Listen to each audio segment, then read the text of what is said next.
को बचपन से ही पेंटिंग का बहुत शौक था। वो हमेशा से ही पेंटर बनना चाहती थी, पर उसके माँ और पिताजी ने उसको कभी भी इस चीज के लिए सपोर्ट नहीं किया और उसकी शादी नीरव से हो गई। नीरव रजनी को बहुत प्यार करता था, पर रजनी हमेशा चुपचाप ही रहती। वो इस शादी से खुश नहीं थी। वो ये शादी नहीं करना चाहती थी। उसे तो हमेशा से पेंटर जो बनना था। अपने इस सपने को वो नहीं पूरा कर पाई, इसलिए वो हमेशा उदास रहती थी। रजनी, बहुत ही बढ़िया फिल्म लगी है, कल देखने चले? नहीं जी, कल मुझे बहुत काम है, मैं नहीं जा पाऊंगी। अच्छा तो कोई बात नहीं, संडे को चलते हैं। देखिए, मुझे फिल्म देखना पसंद नहीं है। आपको जाना है तो चले जाइए। नीरव को मना करके रजनी वहां से चली जाती है और अपने बैग को खोलकर उसमें बंद पड़े ब्रश और कलर्स को देखकर रोने लगती है। रजनी, चलो ना कहीं बाहर खाने चलते हैं, कुछ तुम्हारी पसंद का। जी, मुझे नहीं जाना, मेरी तबीयत ठीक नहीं है। रजनी वहां से चली जाती है। नीरव को समझ नहीं आता कि रजनी उससे इतना दूर क्यों रहती है। वो जब भी उसके साथ वक्त बिताना चाहता है, रजनी कोई ना कोई बहाना बना देती है। एक दिन घर पर कोई नहीं था। रजनी घर का सारा काम जल्दी से खत्म कर लेती है। घर पर अकेले होने के कारण वो सोचती है कि वो आज पेंटिंग करेगी। वो अपने कमरे में जाकर पेंट ब्रशेस और कलर्स निकालकर जैसे ही कलर मिक्स कर रही होती है कि दरवाजे पर बेल बज जाती है। अब कौन आ गया इस वक्त? इतनी मुश्किल से तो मुझे पेंट करने का मौका मिला है। रजनी दरवाजा खोलती है तो उसकी सास अपनी सहेलियों के साथ खड़ी होती है और सब घर के अंदर आ जाते हैं। अरे बहू, सबको शरबत बनाकर पिला दे, बाहर तो बड़ी गर्मी है। उफ। जी। रजनी पेंट ना कर पाने से उदास हो जाती है। उसे गुस्सा भी आ रहा होता है कि उसने इस शादी के लिए हाँ क्यों कह दी। वो रसोई में जा रही होती है कि उसकी सास उसे रोकती है। बहू, सबके खाने का भी इंतजाम कर लेना, आज का लंच तो ये सब यहीं करेगी। हाँ। रजनी बिना कुछ कहे रसोई में चली जाती है। सबके लिए खाना बनाती है। सब खाना खाते हैं और रजनी घड़ी देखती है कि ये सब कब जाएंगे ताकि वो अपनी पेंटिंग कर सके।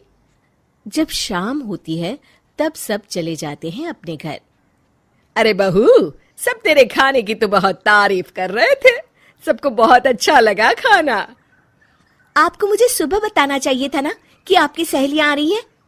पता भी है कितना वक्त लगा सारा खाना बनाने में। अरे बहू, तू ऐसे कैसे बात कर रही है मुझसे? तो और कैसे बात करूं? मैं इस घर की कोई नौकरानी नहीं हूं कि इतना काम करूंगी। रजनी अपने कमरे में जाकर दरवाजा बंद कर लेती है। शाम को जब नीरव आता है तो उसकी माँ उसे पूरी घटना के बारे में बताती है। क्या रजनी ने आपसे इस तरह बात की माँ? हाँ, और पता नहीं उसे क्या हो गया है, शाम से बाहर भी नहीं आई है।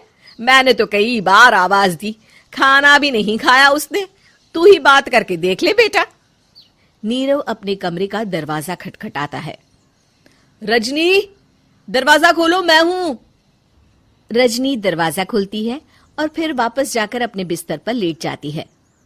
रजनी, माँ से बात करने का ये क्या तरीका है? मैंने कोई गलत बात नहीं की है। अरे तुम क्यों ऐसे बर्ताव कर रही हो सबके साथ? क्या तुम इस शादी से खुश नहीं हो? रजनी कुछ नहीं बोलती। अरे बताओ मुझे रजनी, क्या ये शादी तुम्हारी मर्जी के खिलाफ हुई है? हाँ, मैं ये शादी कभी नहीं करना चाहती थी। तुमसे क्या, मैं किसी से भी शादी नहीं करना चाहती थी। रजनी रोने लगती है। चुप हो जाओ रजनी, बताओ मुझे, तुम क्यों नहीं करना चाहती थी शादी? रजनी बेड के नीचे से अपने पेंटिंग्स, कलर्स, ब्रश, पेपर्स निकालती है। इतने में उसकी सास भी कमरे में आ जाती है। ये देख रहे हो, ये थे मेरे सपने। मैं पेंटर बनना चाहती थी, पर माँ पापा ने कभी सपोर्ट नहीं किया और मेरी शादी करवा दी। मेरे सारे सपने टूट गए। हर वक्त बस गुस्सा आता रहता है मुझे। मैं जानती हूँ कि आप लोगों की इसमें कोई गलती नहीं है, पर मैं क्या करूँ, मुझे समझ में नहीं आता।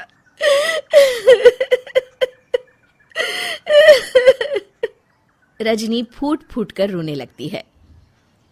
मुझे माफ कर दीजिए, आप दोनों के साथ मैं बहुत बुरा बर्ताव कर रही हूँ। अरे रजनी बेटा, चुप हो जाओ तुम। नीरव पानी लेकर आता है। ये लो पानी पियो और शांत हो जाओ। रजनी पानी पीती है और उसकी सास पेंटिंग्स देख रही होती है। अरे नीरव, हमें तो पता ही नहीं था कि हमारी बहू कलाकार है। अरे कितनी अच्छी पेंटिंग्स बनाई है, देखो तो। ये वाली तो मैं अपने कमरे में ले जाऊंगी। आपको ये पेंटिंग्स अच्छी लगी? अच्छी नहीं, बहुत अच्छी लगी। और तुमने हमें बताया क्यों नहीं? तुम जब चाहे पेंटिंग कर सकती हो रजनी। हम तुम्हारे सपनों को पूरा करने में तुम्हारा पूरा साथ देंगे। हाँ बेटा, हम कला की कद्र करते हैं। हम कलाकार तो नहीं, पर मुझे गर्व है कि मेरी बहू एक कलाकार है। रजनी, नीरव और सास तीनों हंस पड़ते हैं।